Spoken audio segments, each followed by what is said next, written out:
It may take some time to adequately assess just how much Senator John McCain contributed to the ever-changing mess of today's bailout, turning suddenly into a craft bailing water. But the senator's suspension of his campaign injected presidential politics into this instead of making the process more bipartisan. And his stance may still scuttle an actual presidential debate in favor of a false one full of surrogates and lies. So in our fourth story in the countdown, what does all of it say about his management style, his ability to be a president?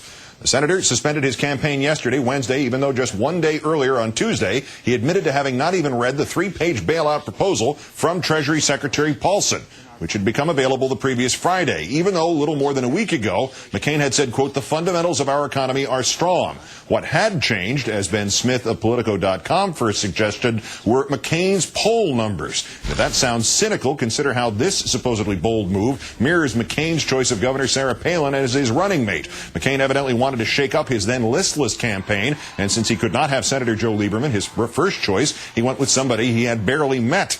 We are only now seeing the full implications of that management decision.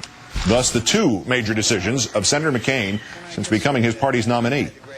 Let's turn now to the Washington editor of The Nation magazine, Chris Hayes. Good evening, Chris. Good evening, Keith. Is this latest story symptomatic of this term that I used before, the John McCain Build a Crisis Workshop? Yeah, look, it's exactly that. And to be honest, I'm sort of sympathetic to the people running the McCain campaign. I mean, imagine you're Steve Schmidt or you're Rick Davis, right? You have, in the last 8 years, one of the biggest foreign policy blunders in the history of the Republic, the Iraq War. You have now a massive financial crisis that people are comparing to the eve of the Great Depression. So on foreign policy and domestic policy, you have seen mismanagement, incompetence on an epic scale. And you have a candidate who doesn't disagree with the incumbent on either of those things. So what do you run on? I mean, really, what do you run on? We're going to have more Iraq wars and more financial meltdowns?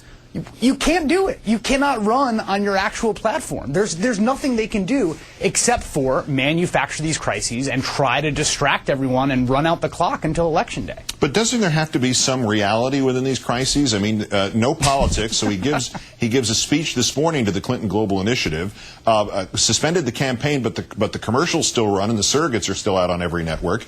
It's an emergency, but 9 days ago he thought everything was sound, and 2 days ago he hadn't even read the Paulson plan. Whatever this is it not mostly show? No, it's absolutely. It's not even mostly show. It's entirely show. I mean, at this point, McCain, the gambler, the well-known gambler, is making an all-in bet on the stupidity of the American voter. That is the wager of the campaign at this moment. We will be able to fool people long enough that maybe, just maybe, come Election Day, we'll be within striking distance in the polls. And so they keep trying to pull rabbits out of hats and manufacture these crises and untether themselves from the actual conditions of the world, which are very dire and very important. They try to untether themselves from those as much as possible to have any hope of winning. But it is all show. There's no there. Broadening this out, lastly, there is the senator's stance on Iraq. The last chance attitude there, the dynamic of having allowed events, his own actions to paint himself into a corner several different times there. What about judgment, and what about that word that was previously used about him in another context, temperament, to be commander-in-chief? What does all of this tell us about those things? I mean, I'm actually kind of flabbergasted. It's really like watching someone who's just groping around in the dark. I myself, who did not particularly have a tremendously high opinion of the political judgment of John McCain before the last few weeks, have just been so taken aback by how ad hoc and impulsive the whole thing is. And obviously there was that reputation before, but all he does with every day is confirm it. And he confirms it at the expense of any kind of plausible account of how he's going to govern, which is the core of what being president of the United States would be. Chris Hayes of The Nation magazine. Many thanks as always, Chris. Thank you, Keith.